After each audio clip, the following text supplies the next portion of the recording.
Cendrillon au pays des dinosaures. Il était une fois, il y a très, très longtemps, ou peut-être très, très loin, une jeune fille nommée Cendrillon, mais pas celle que tu connais avec des carrosses et des pantoufles de verre. Non. Cette Cendrillon-là vivait dans un monde rempli de dinosaures. Et oui, des tyrannosaures, des tricératops, des ptéranodons qui volaient dans le ciel, et même des brontosaures si grands qu'ils pouvaient grignoter le sommet des arbres sans se lever sur la pointe des pieds. Mais Cendrillon, elle, n'avait pas le droit de jouer avec les dinos. Non. Elle vivait avec sa méchante belle-mère et ses deux horribles belles-sœurs, dans une cabane en bois au bord du marais à Diplodocus. Chaque jour, pendant que les autres allaient danser avec les vélociraptors ou cueillir des baies géantes, Cendrillon devait nettoyer les fossiles, brosser les queues de stégosaures, et recueillir des œufs de ptéranodons sans les casser. Un travail de titan. Allez, Cendrillon, hurlait sa belle-sœur Doriana. Frotte bien les écailles du tricératops, qu'on voit notre reflet dedans. Et ne touche pas à mes colliers de griffes. Criait l'autre, Molga. T'es trop sale pour ça. Mais Cendrillon ne se plaignait jamais. Elle avait un petit secret, elle adorait chanter avec les dinosaures, et les dinosaures l'adoraient aussi. Un jour, un grand bal préhistorique fut annoncé. Oui, un bal. Organisé par le jeune prince Dinor, héritier du royaume des volcans. Il avait fait poser une grande piste de danse au sommet du cratère d'Or, entouré de lave tiède et de fleurs jurassiques. Tous les habitants du royaume y étaient conviés, même les plus petits dinos. Mais attention! Pour y entrer, il fallait être propre, élégant, et sentir bon le fruit de Mégamang. Les deux belles sœurs sautèrent de joie. On va porter nos robes en peau de raptor. Et nos bracelets en dents de tyrannosaure. Et bien sûr, elles interdirent à Cendrillon de venir. Et toi? Au bal? Tu vas faire peur aux invités. Reste ici et récure les os de dino pendant qu'on danse. Cendrillon soupira, et quand tout le monde fut parti, elle alla s'asseoir près d'un vieux fossile de dinosaure, toute seule. Elle regarda le ciel rougeoyant et murmura. Si seulement je pouvais y aller, juste un instant. Et c'est là qu'elle apparut. Une fée. Mais pas une fée ordinaire. Une fée dinosaure. Avec des ailes en feuilles de fougère et des écailles brillantes comme des gemmes. Oh là là! Cendrillon, tu as été patiente, douce, et gentille. Il est temps de récompenser ton cœur de brachiosaure. Qui êtes-vous? Balbutia Cendrillon.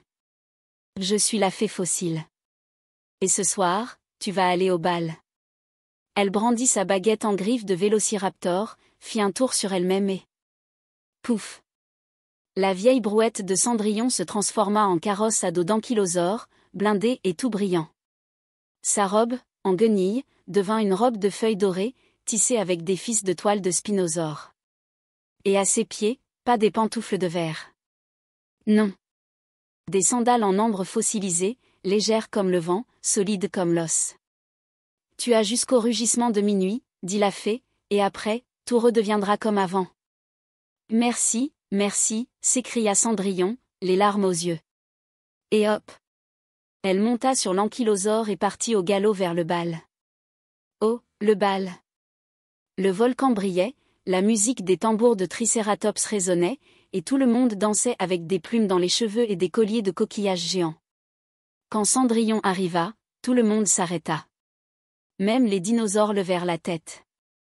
Le prince Dinor, avec sa cape en cuir de ptéranodon, la regarda, bouche bée. Qui êtes-vous? Demanda-t-il. Une amie, répondit Cendrillon en souriant. Ils dansèrent. Ils rirent. Ils partagèrent des jus de fruits fossiles. Il lui montra même son dinosaure de compagnie, un petit compinomériki. Mais soudain, au loin. Roar! Le rugissement de minuit. Le grand tyrannosaure royal avait crié. Il était l'heure. Je dois y aller, cria Cendrillon. Mais je ne sais même pas ton nom. Elle courut, descendit les escaliers du cratère, et crac. Une de ses sandales en ambre se détacha et tomba sur la pierre chaude. Mais Cendrillon avait déjà disparu. Le lendemain, le prince lança une quête. Je retrouverai cette mystérieuse danseuse, annonça-t-il. Celui ou celle qui porte cette sandale sera ma reine. Alors il allèrent de marais en caverne, de falaise en jungle, faisant essayer la sandale à toutes les jeunes filles du royaume. Quand ils arrivèrent chez Cendrillon, les deux belles sœurs poussèrent, tirèrent, forcèrent, mais rien à faire.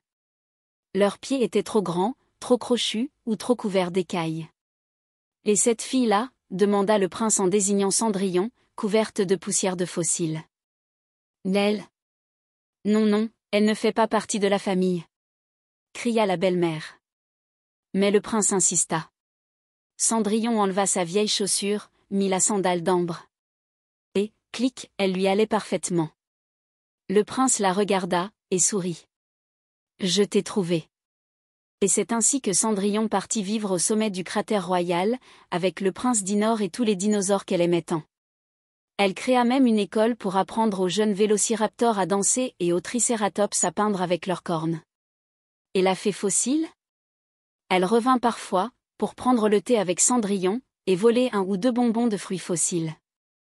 Et depuis ce jour, on raconte que si tu entends un rugissement joyeux la nuit, ce n'est pas un dinosaure affamé. C'est peut-être le bal qui recommence.